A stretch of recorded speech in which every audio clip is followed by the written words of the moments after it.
کریمہ تلاوت کی، چونکہ دستار بندی کا جلسہ ہے، قرآن مجید کی حفظ کی مناسبت سے ہمیں گویا کہ بلایا بھی گیا ہے، تو قرآن مجید اللہ تبارک و تعالیٰ کا کلام ہے، جس کو کتاب اللہ ہے کہ کلام اللہ ہے مولانا سمجھانے کی کوشش کر رہے تھے۔ میں اس کی طرف نہیں جا کر، قرآن مجید بہت عظیم ترین کتاب ہے۔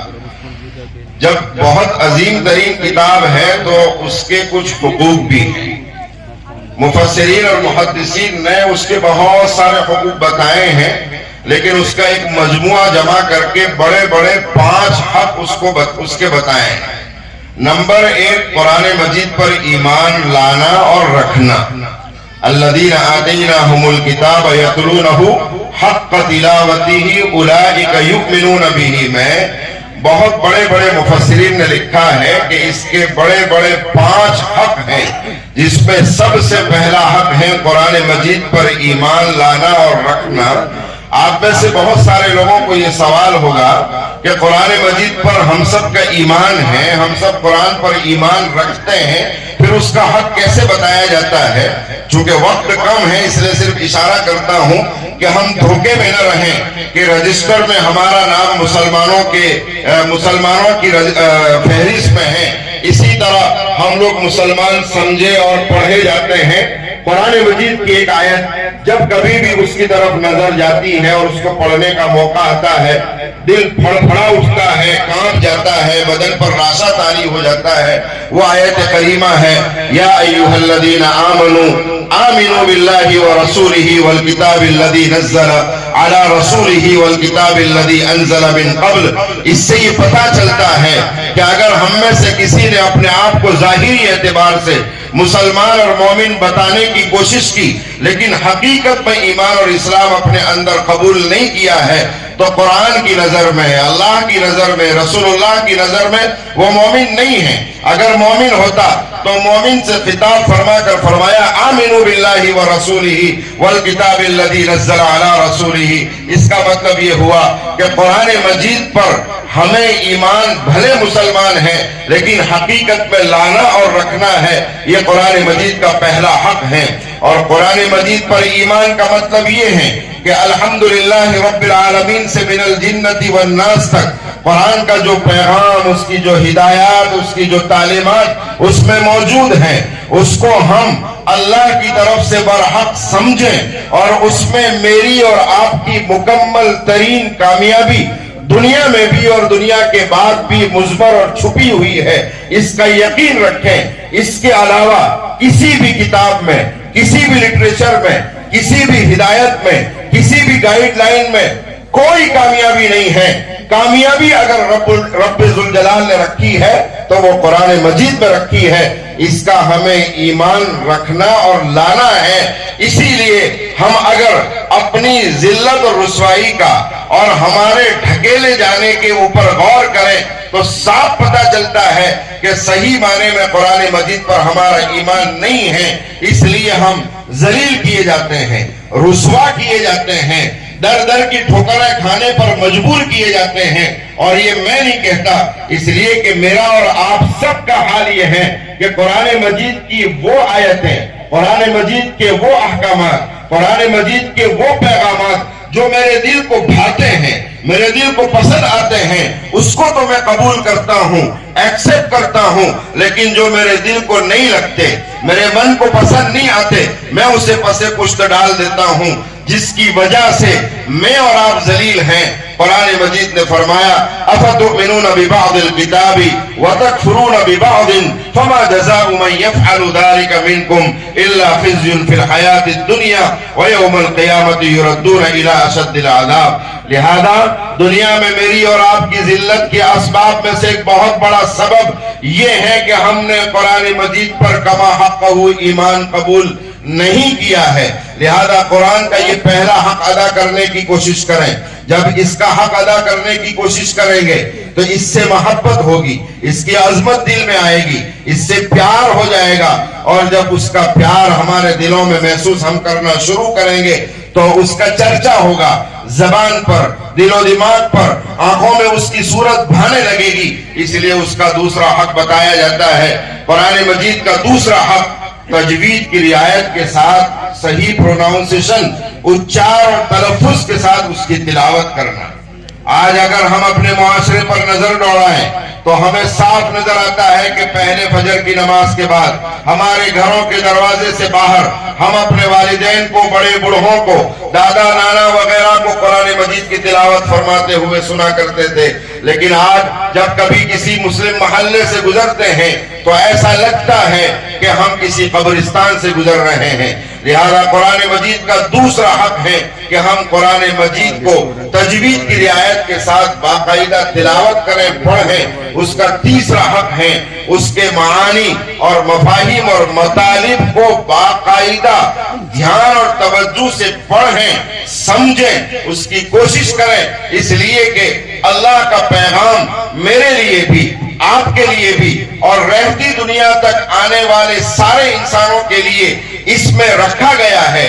اگر ہم صرف اس پر ایمان لائیں گے، اس کی تلاوت کریں گے، اس کو سمجھ کر اس کے معانی اور مفاہیم کی طرف توجہ نہیں کریں گے تو ظاہری بات ہے اللہ ہم سے کیا تقاضا کرتا ہے اس کو ہم پورا نہیں کر پائیں گے. لہذا اس کا تیسرا حق ہے اس کے معانی اور مفاہیم کو سمجھ کر قرآن مجید کو پڑھنا، اس کے مطالب کو سمجھنا، اس کے ترجمے اور ٹرانسلیشن کو معلوم کرنا.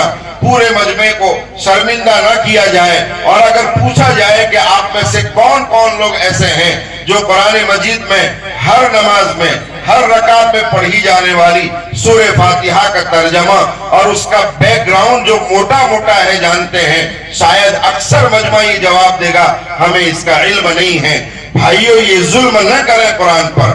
ہم بہت سارے لوگوں کی بہت ساری باتیں قرآن مجید سے ہٹ کر جب دوسروں کی دیکھتے ہیں، جیسے ہمارے برادران وطن کی باتیں جب ہم کرتے ہیں تو یہ کہتے ہیں کہ بھارت کی سرزمین پر عورت پر اتیاچار ہوتا تھا اور اس کے شوہر کے مرنے کے بعد اس کو ستی کر دیا جاتا تھا، اور ہم اس کو اچھل اچھل کے بولتے ہیں اور اسلام کی تعلیمات اور اسلام کی ہدایات کو ان پر حاوی کرنے کی کوشش کرتے ہیں.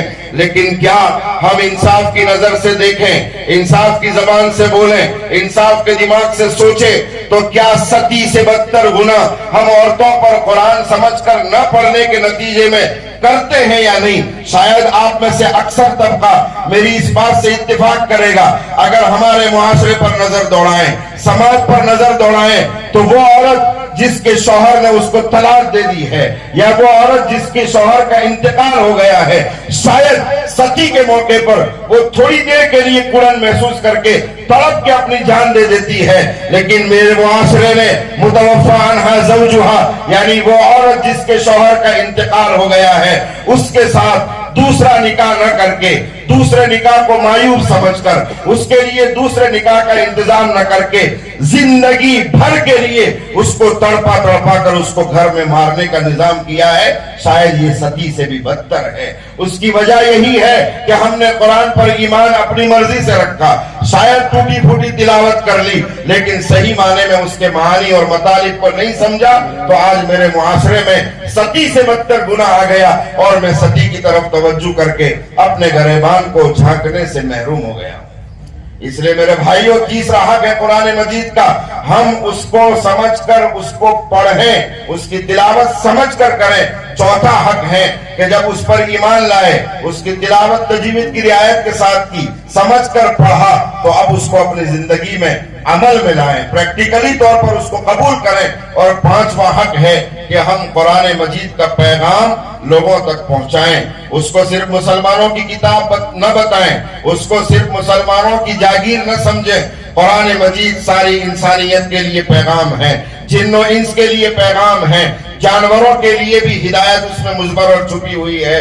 اس لیے میرے بھائیوں، قرآن پر یہ ظلم نہ کریں، انسانیت پر یہ ظلم نہ کریں. ہم قرآن مجید کو سمجھ کر، پڑھ کر، عمل کر کے لوگوں تک قرآن مجید کا پیغام پہنچائیں. ورنہ یہی قرآن ہمارے لیے قبر میں سفارشی بننے کی بجائے ہمارے خلاف ہو جائے گا اور یہ کہے گا کہ میں لوگوں تک پہنچنے کے لیے آیا تھا.